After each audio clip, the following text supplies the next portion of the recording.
신앙 고백 우리 하겠습니다. 나는 전능하신 아버지 하나님 천지의 창조주를 믿습니다. 나는 그의 유일하신 아들 우리 주 예수 그리스도를 믿습니다. 그는 성령으로 잉태되어 동정녀 마리아에게서 나시고 본디오 빌라도에게 고난을 받아 십자가에 못 박혀 죽으시고 장사된 지 사흘 만에 죽은 자 가운데서 다시 살아나셨으며 하늘에 오르시어 전능하신 아버지 하나님 우편에 앉아 계시다가 거기로부터 살아있는 자와 죽은 자를 심판하러 오십니다. 나는 성령을 믿으며 거룩한 공교회와 성도의 교제와 죄를 용서받는 것과 몸의 부활과 영생을 믿습니다. 아멘. 찬송가 406장 부르시고 말씀을 봅니다.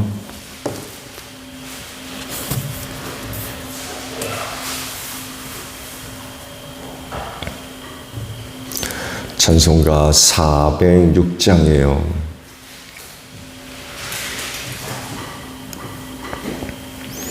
고난의 영혼 편이실 것과 풍랑이로도 안전한 폭우 폭풍까지도 다스리시는 주의 영원한 팔을 의지해 주의 영원하신 팔 함께 하사 항상 나를 붙드시니 어느 곳에 가든지 효동하지 않음은 주의 팔을 의지함이라.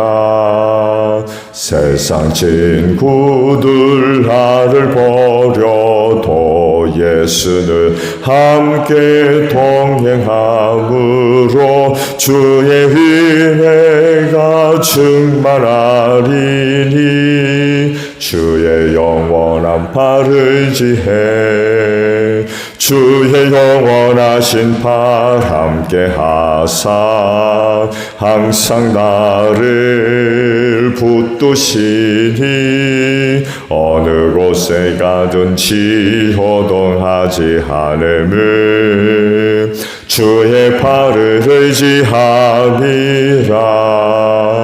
나의 믿음이 연약해져도 미리에 비한 힘을 주시며 위태할 때도 안보하시는 주의 영원한 팔을 의지해 주의 영원하신 팔 함께 하사 항상 나를 붙드시니 어느 곳에 가든지 효동하지 않음은 주의 팔을 의지함이라.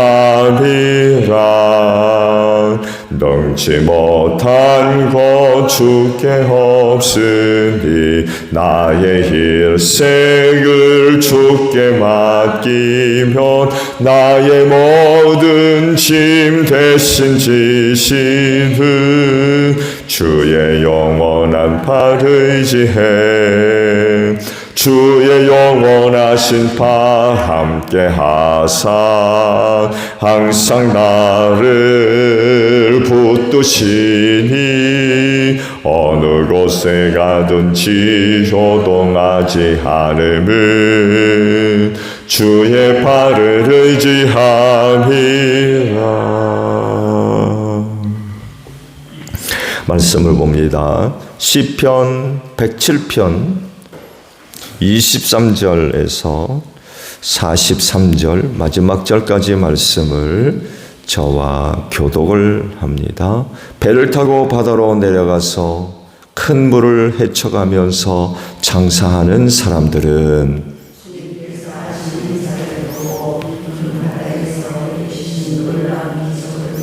그는 말씀으로 큰 폭풍을 일으키시고 물결을 산더미처럼 쌓으신다.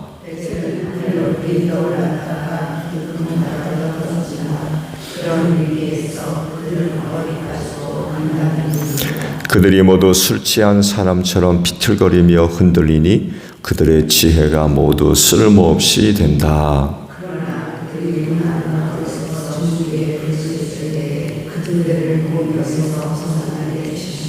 폭풍이 잠잠해지고 물결도 잔잔해진다.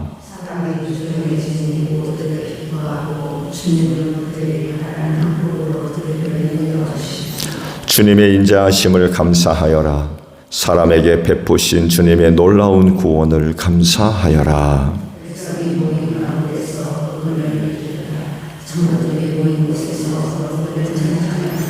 주님께서는 강들을 사막으로 만드시며 물이 솟는 샘들을 마른 땅이 되게 하시며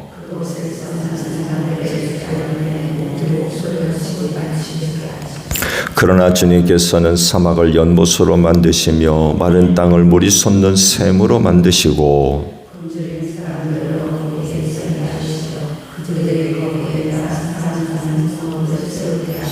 밭에 씨를 뿌리며 포도원을 일구어서 풍성한 소출을 거두게 하시며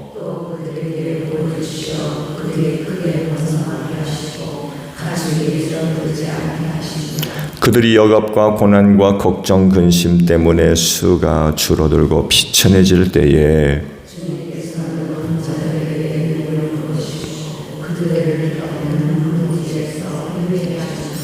가난한 사람은 그 고달픔에서 벗어나게 해주시고 그 가족은 양떼처럼 번성하게 하셨다.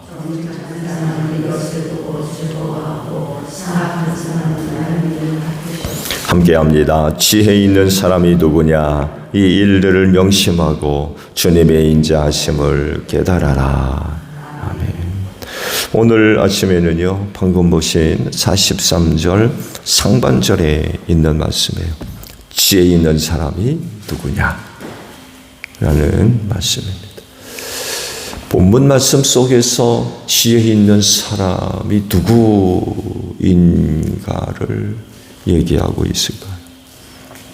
지혜 있는 사람이 누군가요? 지혜의 근원은 하나님이십니다. 즉 하나님이 주시는 은혜입니다. 그래서 하시는 말씀도 지혜가 부족하거든 후히 주시고 꾸짖지 아니하시는 하나님께 구하라. 그리하면 주시리라 라는 말씀을 하십니다. 그리고 하나님을 경외하는 것이 지혜의 근본이다 라고까지 말씀을 하십니다. 이런 말씀들을 볼 때 지혜는 하나님으로부터 나오는, 그래서 하나님이 주시는 은혜입니다. 그래서 또한 지혜는 하나님과 아주 밀접한 그런 그 관계 속에 있습니다. 그래서 믿음을 가지는 것은 하나님을 섬기는 사람들이 지혜가 있다라고 하는 말과도 같은 말인 것 같아요. 왜? 자기를 섬기는 자들에게 은혜로 그 지혜를 주시기 때문에 그렇습니다. 자, 그러면 하나님으로부터 오는 지혜가 뭘까요? 하나님이 주시는 지혜. 그 지혜는 뭘까요? 우린 그 보신 말씀 속에서 이 지혜가 어떤 지혜인지를 발견하게 됩니다. 시편 기자는요, 하나님이 하시는 일들이 어떤 것인지 소개를 하고 있습니다. 오늘 말씀 속에서는 장사하는, 배를 타고 장사하는 상인들 이야기를 하시죠. 그들이 배를 타고 장사하면서 겪었던 여러 가지 일들과 상황들을 쭉 기록을 하십니다. 큰 폭풍 속에서 여러 가지 많은 그 어려운 일을 겪을 때, 그 어려운 가운데에서 주님께 부르짖을 때 그 곤경에서 벗어나게 하셔서 바다를 잔잔하게 하시고 그들이 바라는 항구로 인도하시는 분이 하나님이시다라고 소개를 합니다. 이로 인하여 너희는 하나님께 감사해라 라는 이야기를 합니다. 또한 사람들을 소개하죠. 굶주리고 가난한 사람들과 부자들, 높은 자들을 또 비교하십니다. 이들에게 있어서 하나님은 또 어떤 분인지 말씀을 하시죠. 가난하고 굶주린 자들에게 은혜를 베푸시지만 높은 자들에게는 길 없는 황무지에서 헤매게 하신다 라는 그 말씀들을 하세요. 시편 기자가 말씀하시려는 것은 둘 사이의 차이점이 아닙니다. 지혜를 가진 사람들이 하나님이 무슨 일을 어떻게 하시는지 깨달아야 된다라는 것을 얘기하고 싶어서 이 둘 사이를 그렇게 비교하고 있는 거예요. 즉 하나님으로부터 오는 지혜는 하나님이 무슨 일을 하시는지 깨닫고 발견할 줄 아는 지혜라는 거예요. 그래서 이런 지혜의 결과는 결국 구원을 얻게 될 수밖에 없죠. 왜냐하면 하나님으로부터 오는 지혜는 하나님이 누구며 어떤 분인가를 깨닫게 하시고 믿게 하시며 그래서 하나님을 사랑하고 섬기게 만들기 때문에 그렇습니다.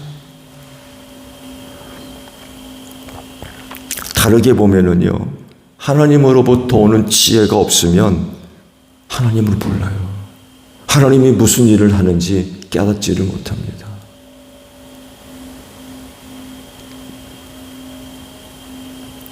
그래서 하나님을 섬기는 일 불가능해요. 하나님을 알지 못하는데, 하나님이 무슨 일을 하시는지 깨닫지를 못하는데 어떻게 하나님을 섬겨요? 이런 사람들이 얻을 게 뭘 얻겠습니까?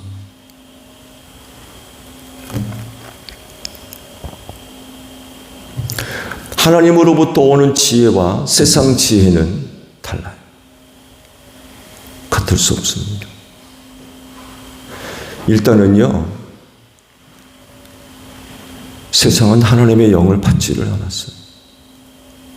지혜와 지식의 영이신 성령님이 세상에는 없어요. 하나님이 세상에 주시지 않았어요.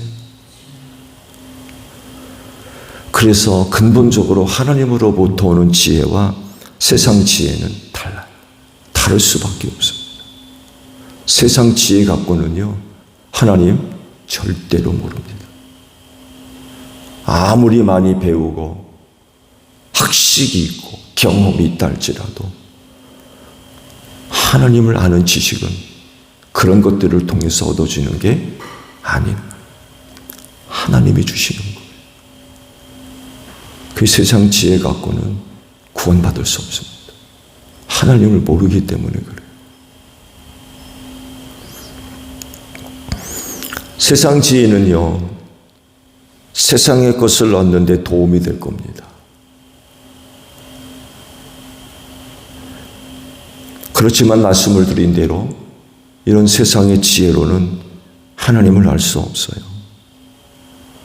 그래서 세상 지혜로 살려고 하는 사람치고 하나님을 바르게 섬기는 사람 없습니다. 오히려 하나님 가까이 하지 않을 거요. 가까이 할 수도 없고요. 왜냐하면 세상의 지혜가 사람을 구원하지 않기 때문에 그래요. 오히려 사람을 타락시키면 타락시켰지 하나님을 섬기게 하지 않습니다. 그러면 세상살이를 위해 하나님으로부터 오는 지혜는 쓸모없는 것이냐? 그래요? 그렇지 않습니다. 왜냐하면 하나님으로부터 오는 지혜는 하나님을 알게 하고 하나님이 하시는 일들을 깨닫게 하시는데, 하나님의 아는 지혜는 결국 하나님을 섬기게 하고 그로 인하여 얻는 은혜가 세상살이에 없어서는 안 될 너무나도 귀한 은혜라는 거예요. 오히려 세상살이를 위해 하나님으로부터 오는 지혜를 얻어야 된다는 거죠. 왜? 하나님을 섬기게 하거든요. 거기로부터 오는 은혜가 너무 큰 거예요. 좋은 예로 광야 40년을 산 이스라엘 백성들이 주는 교훈이 뭐예요? 이를 두고 주님이 아주 귀한 말씀을 하셨죠. 그들이 그곳에서 산 거는 만나가 아니라고 그랬어요. 뭐라고 그랬습니까? 하나님 입에서 나오는 말씀이라고 했어요. 만나 먹고 산 것처럼 보이죠? 근데 그게 아니라고 분명히 말씀하셨어요. 사람이 떡으로만 살 것이 아니라 하나님의 입에서 나오는 말씀으로 살아야. 이게 광야 이스라엘 백성들이 주는 교훈이라는 거였어요.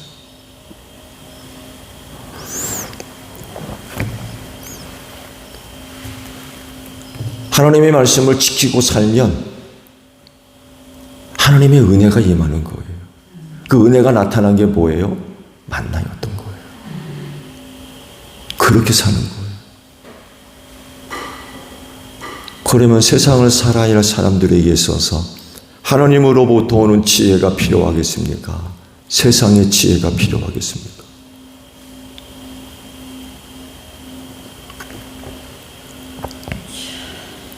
세상은 세상의 지혜로 살아가는 것처럼 보이지만 그렇지 않습니다. 하나님이 주신 지혜로 사는 곳이 바로 이 세상이라고 하는 거예요. 하나님이 주시는 지혜로 하나님을 알고 하나님이 하시는 일이 무엇인지 깨달아 알 때에 하나님을 섬기게 되고 하나님을 믿게 되고 하나님을 사랑하게 되고 하나님 의지하게 되고 그런 자리로 바로 하나님의 은혜가 임한다는 거예요. 그런 곳으로 하나님의 은혜가 임한다. 그래서 예수님도 그런 말씀하시잖아요. 너희는 먼저 그의 나라와 그의 의를 구하라. 그리하면 이 모든 것을 너희에게 더하여 주실 것이다. 라는 말씀까지도 하셨어요. 오늘 아침 하나님의 지혜를 구하는 여러분들이 되시기를 바랍니다. 그 지혜를 갖고 오늘 하루도 하나님이 나를 위해 교회를 위해 가정을 위해 어떤 일을 하시는지 분별하고 깨닫고 발견함으로 말미암아 그 순간에도 하나님을 더욱더 사랑하고 하나님 더욱더 의지하고 하나님 따라가고 순종하는 그런 그 삶의 모습들이 이루어지기를 바랍니다. 그곳으로 하나님의 놀라우신 은혜가 임할 줄로 믿습니다. 주기도문 합니다. 하늘에 계신 우리 아버지, 아버지의 이름을 거룩하게 하시며 아버지의 나라가 오게 하시며 아버지의 뜻이 하늘에서와 같이 땅에서도 이루어지게 하소서. 오늘 우리에게 일용할 양식을 주시고 우리가 우리에게 잘못한 사람을 용서하여 준 것 같이 우리 죄를 용서하여 주시고 우리를 시험에 빠지지 않게 하시고 악에서 구하소서. 나라와 권능과 영광이 영원히 아버지의 것입니다. 아멘. 기도하겠습니다.